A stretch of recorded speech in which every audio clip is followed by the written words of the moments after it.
Yes! Look at that! Very first class! You can see why this is my favourite creek. This is risky business. Oh, he got off! I didn't want to get in the water and get wet, so I just went for the old scull drag. I've grabbed the line, lifted it up, pulled the hook straight out of the fish's mouth. I'm using a little hard body, little minnow. It's got a rattle in it. It's called a Maria, or Maria, whichever way you pronounce it, a little pink Maria. 4-pound monofilament line, Maxima Ultra Green. It's my favourite. I've been using it for probably 20 years. And an ultralight 1 to 2 kilogram rod, known as a Hurricane, or an NS Hurricane, made by Black Hole. Ultralight, fantastic in these waterways. The Redfin obviously love the lures because I hooked one on the first cast. That's the second time this week.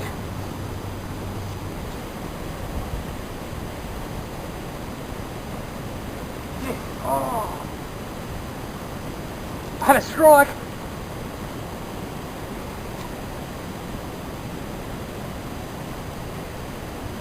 Got him.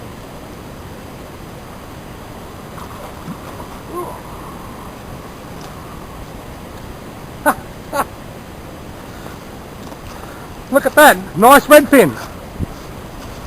Not overly huge, maybe 25 centimetres on the Maria hard body. I'm not going to keep this fish, so the best thing I can do is put it back in the water as quick as I can. Do you want to go back in the water? If you look inside there, wow, have a look at this. You can see the tail of a baby redfin. I don't know whether you can see that in the camera or not, but if you look in there, you can see a little weeny tail of a redfin. That's just unbelievable.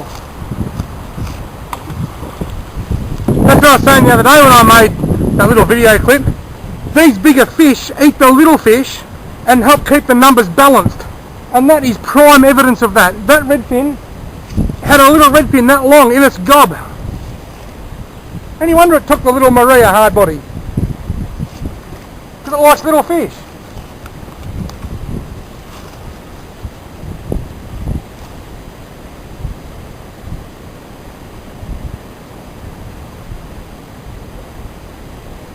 He hit that on the first cast and missed the hook up and then come straight back on the second cast. I love this. Love it, love it, love it, love it. I think the fish in this creek don't like me. Here's a little lesson for everybody. When you get a bit of slime or a bit of leaf or something on your hook like I just did, don't get the lure and just whack it on the water like I used to, because quite often you can break the lure. And then you ring the lure company and you tell them the lure's no good, and then they tell you what I just told you. Pull it out of the water, pull the leaves and stuff off the hook by hand, and that way your lure will last a long time. Unless a big redfin of about 5 pound of goodness comes and grabs it and breaks the line. And I'd rather have that happen than have it break by smashing it on the water. I don't like doing belly whackers, so why should the lure? I tell you what, this is, it's like I'm back in heaven and I haven't even died yet. It's just fantastic. Beautiful day, beautiful conditions. The fishing's a bit slow, but we'll try and catch another one. Rightio. I'm up here chasing trout in a little mountain stream. I can't talk as loud here as what I can when I'm chasing redfin, because the trout are a bit more susceptible to noise, to sight. They'll see me coming. When you're fishing these small streams, it's all about stealth. You have to quietly walk your way upstream and be as quiet and cautious as you can not to spook the fish. You have to walk upstream because the trout will sit in the current, even this shallow water, and they will face upstream waiting for the food sources to wash back down towards them. Then they go bang. So I walk up behind them, I cast my little lure, which is a Pontoon 21 Greedy Guts, 38mm Pontoon 21 Greedy Guts. You cast that upstream of where the fish is watching. You bring the lure back down past the fish's eyes The fish sees it and says thank you very much and eats it.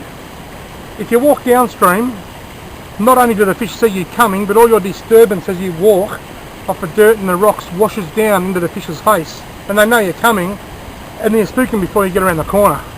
So you have to walk upstream, you have to be quiet, you have to cast up above the fish and bring the line back down, and most importantly, you have to enjoy yourself. I know I do. Now let's go and see if we can catch one, or two, or three, or 10.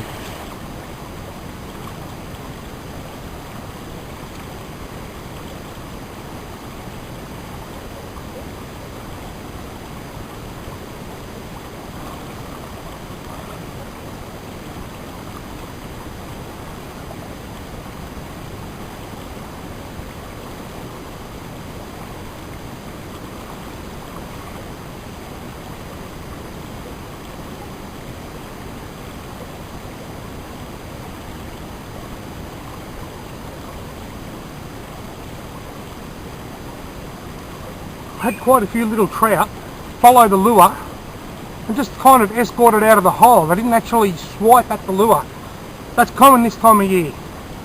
It's the middle of, well, it's early May, heading towards mid-May. These are rainbow trout. They're not ready to spawn yet for another couple of months, probably in the middle of July maybe. But in the autumn they can get very finicky, hit and miss. They can take it or they can not take it. At the moment they're following it. If this pattern continues for a few more holes, what I'll do, I'll take that off and put something completely different on. Perhaps a fluorescent orange bladed spinner, like a Super Vibrax or a rooster tail. Or I might even pull out the fly rod if I have to. Either way, I'm determined to outwit these trout today and try and catch one. I can't outwit very much.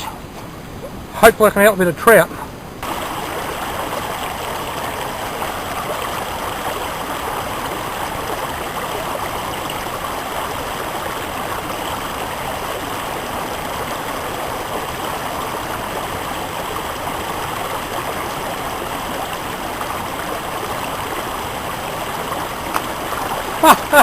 Look at, first it was a redfin getting off and now it was a trout. It wasn't a very big trout. It was a lovely little rainbow trout, about probably 15 centimetres long. Took the little pontoon 21 greedy guts. See if there's another one in here.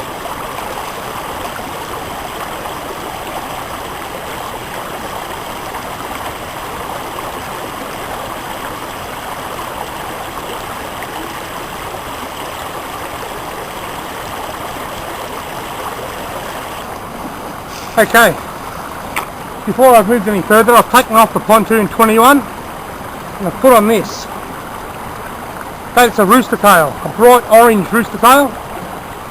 Orange can be a great colour to use in the April and May months when the fish are building up to their spawning season. They can be a bit aggressive. It works with treat on browns this time of year. This creek is mainly rainbows, but I still think it might work. It's worth a change. And one thing you should do when you change lures, if you change a lure because it's not working, make sure that you change to something totally different. No point putting on another little hard body the same, a little minnow, because it's not working. Change to something totally different and you could change the day. Well, I don't know if I want to change the day because it's just a fantastic day. It's only about 12 or 13 degrees. I'm dripping wet because I don't wear waders. But that's part of the fun. Let's see if we can go and catch another one. Let's see if we can go and catch one, not another one. We've got to catch one before we can catch another one, don't we? Let's see if we can go and catch the first one. Not another one, just one. Any one will do.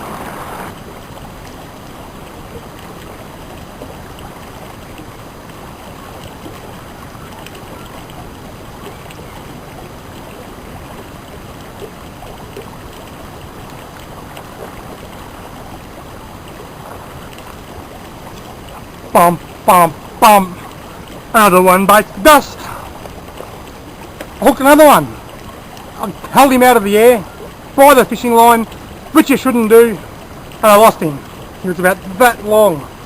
He would have been 12, 13 centimetres. He was tiny. But it's an indication that perhaps this bright orange spinner might work because I only just changed it 5 minutes ago.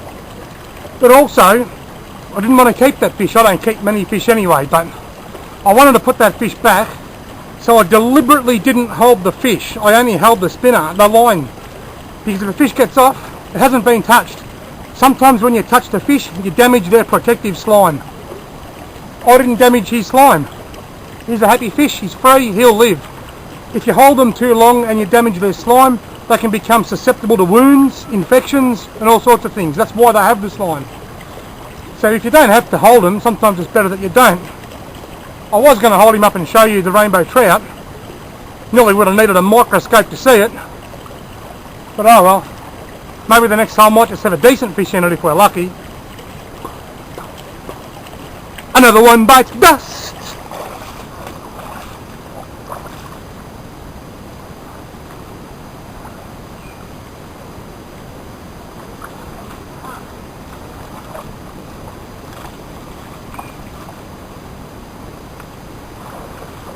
Feisty little bugger.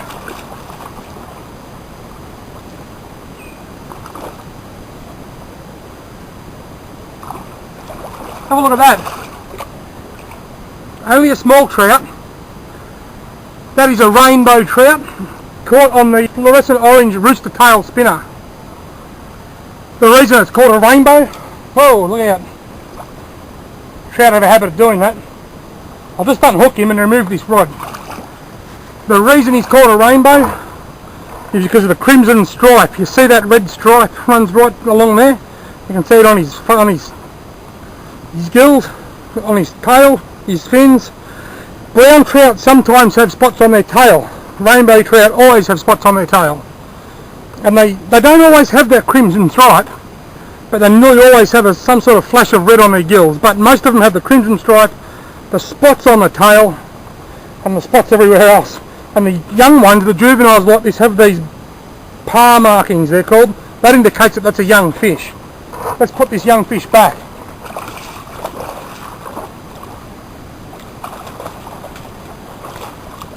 He went pill. Well, it's taken a while. It's taken a lure change. We've walked about 500-600 metres. We finally caught the first fish.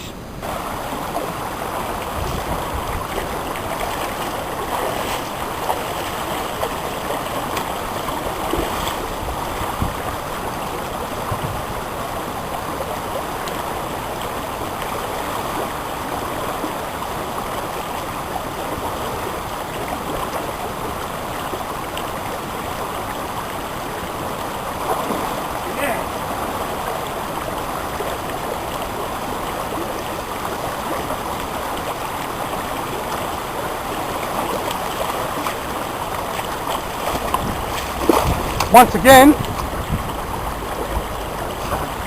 the rooster tail has done the job. Have a look at that. See the red down its side, the crimson stripes, the spots on the tail, bright orange rooster tail. He hasn't, still got a few paw markings but not many. That is just a beautiful rainbow trout. That's what I came here for, and that's made my day. Quickly unhook him. The best part.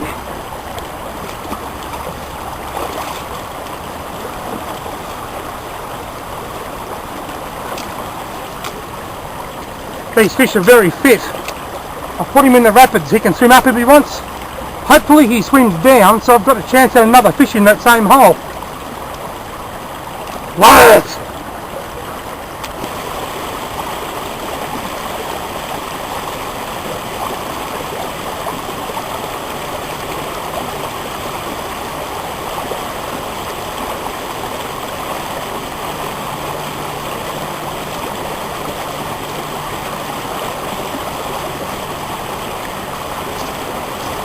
I wonder how many I'll catch in the top of this tree. Maybe 1, 2, but most likely none.